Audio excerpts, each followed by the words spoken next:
This is Azra and welcome back to my YouTube channel.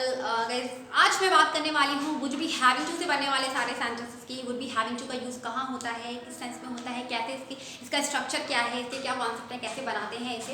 Guys, मैंने having to का use आपको बताया था कि हैविंग टू का यूज़ कहाँ होता है, जहाँ पे कोई काम करना पड़ रहा है या पढ़ रहा था, कोई ऐसी ऑब्लिगेशन की बात आती है जहाँ पे आपको कोई कंपल्जन की बात आती है, कोई मजबूरी की बात आती है, मुझे यार ये काम करना पड़ रहा है, उसे वहाँ जाना पड़ रहा है, खाना पड़ रहा है। इस टाइप के सेंटेंस से हम हैविंग टू का यूज़ करते हैं।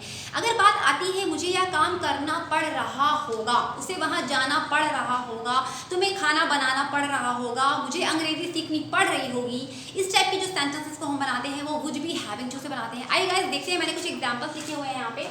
उसे अंग्रेजी सीखनी पड़ रही होगी, तुम्हें खाना बनाना पड़ रहा होगा, उन्हें वहाँ जाना पड़ रहा होगा, राम को उसे पढ़ाना पड़ रहा होगा। इसकी स्ट्रक्चर देख लेते हैं पहले कि कैसे इस टाइप के सेंटेंस को बनाते हैं। गाइस, सबसे पहले हमें सब्जेक्ट का यूज करना होता है, जिसके बारे में बात हो रही होती है वो सब्जेक्ट होता है। उसके बाद हमें वुड बी हैविंग टू का यूज करना है, वुड बी हैविंग टू। उसके बाद हमें V1 लगाना है, यानी मेन वर्ब का हमें फर्स्ट फॉर्म लगाना है। गाइस, मैंने आपको बताया हुआ है कि जहाँ पे टू आ जाता है किसी भी हेल्पिंग वर्ब या मॉडल वर्ब के साथ, आपको वहाँ पे हमेशा V1 यूज करना है, वर्ब का फर्स्ट फॉर्म यूज करना है। ओके, उसके बाद हम ऑब्जेक्ट का यूज करते हैं। ये स्ट्रक्चर हो गया इसका। अब इसको चलिए बनाते हैं। उसे अंग्रेजी सीखनी पड़ रही होगी, सबसे पहले उसे, ये क्या यूज, उसे के लिए यूज होगा ही, उसे अंग्रेजी सीखनी पड़ रही होगी। उसके बाद रही होगी यानी would be having to use करना पड़ेगा, वुड बी हैविंग टू। उसके बाद मेन वर्ब क्या है, मेन वर्ब हमें लगाना है सीखना, सीखने के लिए learn, he would be having to learn English.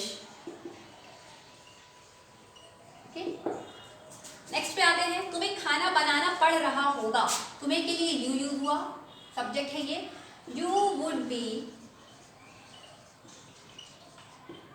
Having to, खाना बनाना पड़ रहा होगा, मेन वर्ब क्या है बनाना, मेक फूड। ओके, नेक्स्ट है उन्हें वहां जाना पड़ रहा होगा, उन्हें के लिए they would be having to, जाना है या main verb go there, he would be having, they would be having to go there। Ram को उसे पढ़ाना पड़ रहा होगा, सब्जेक्ट क्या है Ram, Ram would be having to, पढ़ाना, मेन वर्ब क्या है पढ़ाना, teach him। ओके गाइस, ये सारे एग्जांपल्स जो थे वो सारे जो है अफर्मेटिव सेंटेंसेस, ये सारे अफर्मेटिव के एग्जांपल्स थे। ये सारे अफर्मेटिव सेंटेंसेस जहाँ पे नहीं लगा हुआ है, क्यों नहीं लगा हुआ है, कोई नेगेटिव नहीं है, कोई इंटरोगेटिव नहीं है। अब हम बात करते हैं गाइस इंटरोगेटिव सेंटेंसेस की। इसके अगर इंटरोगेटिव बनाना हुआ, नेगेटिव बनाना हुआ तो हम कैसे बनाएंगे। सबसे पहले हम नेगेटिव देख लेते हैं। नेगेटिव कैसे बनाना होगा, उसे अंग्रेजी सीखनी नहीं पड़ रही होगी, अगर हमें यहाँ पे नहीं लगा देना होगा तो ये नेगेटिव सेंटेंसेस सारे बन जाएंगे। तुम्हें खाना नहीं बनाना पड़ रहा होगा, उन्हें वहां नहीं जाना पड़ रहा होगा, राम को उसे नहीं पढ़ाना पड़ रहा होगा। तो ये जहाँ पे नहीं आता है वो सारे नेगेटिव सेंटेंसेस होते हैं। ओके, तो इसके लिए क्या करना है आपको, सबसे पहले मैंने बताया हुआ है आपको, सारी वीडियो में बताया हुआ है कि अगर कोई भी हेल्पिंग वर्ब या ऑक्सिलरी वर्ब या मॉडल वर्ब अगर आपको 2 वर्ड की या 3 वर्ड की दिख रही है तो आपको जो नॉट है वो हमेशा पहले वाले वर्ड के बाद लगाना होता है। तो he would not be having to learn English, you would not be having to make food, they would not be having to go there, Ram would not be having to teach him। okay? अच्छा, he would not be having to learn English, ये तो हम लिखते हैं बोलते भी हैं, लेकिन इससे अच्छा है अगर आप इसका कॉन्ट्रैक्शन यूज करें तो आपकी कॉन्वर्सेशन में फ्लुएंसी आएगी, आप और अच्छे से इसको बोल पाएंगे। जैसे अगर मैंने बोला मुझे अगर ये बोलना है he would not be having to learn English, तो इसके कंपैरिजन में हम अगर ये बोलें he wouldn't be having to learn English, तो ये ज़्यादा बेटर लग रहा है, इससे हमारी फ्लुएंसी भी आ रही है। he wouldn't be having to learn English, you wouldn't be having to make food, they wouldn't be having to go there, Ram wouldn't be having to teach him। तो इस तरह से आप नेगेटिव सेंटेंसेस बोल सकते हैं। अब बात करते हैं हम इंटरोगेटिव सेंटेंसेस की। गाइस, अगर आपको सेंटेंस में शुरू में क्या दे दिया, क्या उसे अंग्रेजी सीखनी पड़ रही होगी, क्या तुम्हें खाना बनाना पड़ रहा होगा, क्या उन्हें वहां जाना पड़ रहा होगा, अगर इस टाइप के सेंटेंसेस अगर आपको बोलने हो तो आप कैसे बोलेंगे? आपको क्या करना है, कोई क्या की आपको कोई पर्टिकुलर मीनिंग नहीं लगानी है, आपको क्या के लिए सिंपली यूज करना है। स्टार्टिंग में क्या आया है, आपको इसके लिए क्या करना है, जो पहली वाली जो मतलब पहला वर्ड है हेल्पिंग वर्ब का, मॉडल वर्ब का जो भी है, उसको आपको सबसे पहले लिख देना होगा।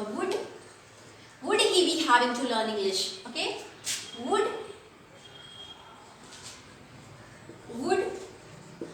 Would you be having to make food. इसके बाद यहाँ पे क्या करना होगा,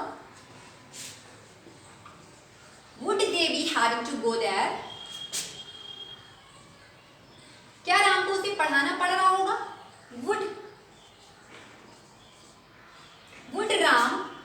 would Ram be having to teach him, okay. ये सारे हमारे हो गए इंटरोगेटिव के एग्जांपल्स। अच्छा, अगर इस टाइप के सेंटेंसेस भी हो सकते हैं, उसे अंग्रेजी क्यों सीखनी पड़ रही होगी, तुम्हें खाना क्यों बनाना पड़ रहा होगा, उन्हें वहां क्यों जाना पड़ रहा होगा। अगर बीच में कोई WH वर्ड दिखता है, अगर इस टाइप के सेंटेंसेस कभी बोलना हो आपको, तो कैसे बोलेंगे? आपको क्या करना है सिंपली, बस आपको जो भी पर्टिकुलर वर्ड जो दिया हुआ है इंटरोगेटिव वर्ड, WH वर्ड यानी कहाँ, क्यों, कैसे, बस आपको वो स्टार्टिंग में लगा देना होगा। अगर सपोज हम बात करें इसे अंग्रेजी सीखनी क्यों पड़ रही होगी, तो आपको क्या करना है, वाई उठा के पहले लगा देना है, बाकी सेंटेंसेस सारे वही रहेंगे। वाई के बाद आप वुड लगाएंगे, मतलब पहली वाली जो पहला वर्ड है ऑक्सिलरी वर्ब का या हेल्पिंग वर्ब का, जो भी मॉडल वर्ब है, उसका आपको पहला वर्ड जो वर्ड है वो लगाना होगा। Why would he be having to learn English, okay. इस तरह से आपको सेंटेंसेस इंटरोगेटिव के बनाने हैं। अगर किस क्या से स्टार्ट होता है सिंपली, तो आपको क्या करना है, सिर्फ वुड उठा के पहले लगा देना है, ओके। ये थे गाइस सारे इंटरोगेटिव के एग्जांपल। आई होप आपको वुड बी हैविंग टू के सारे कॉन्सेप्ट समझ में आ गए होंगे। कोई भी डाउट रह गया हो तो प्लीज मुझे कमेंट सेक्शन में आप लिख सकते हैं। अगर आपको आज का वीडियो अच्छा लगा हो, आपने कुछ भी सीखा हो, तो प्लीज मेरे चैनल को लाइक और सब्सक्राइब कर दिए, अपने दोस्तों के साथ शेयर कर दिए। तो गाइस मिलती हूँ नेक्स्ट वीडियो में नेक्स्ट लेसन के साथ। Till then keep practising, keep smiling. Thank you so much guys for watching this video. Bye bye.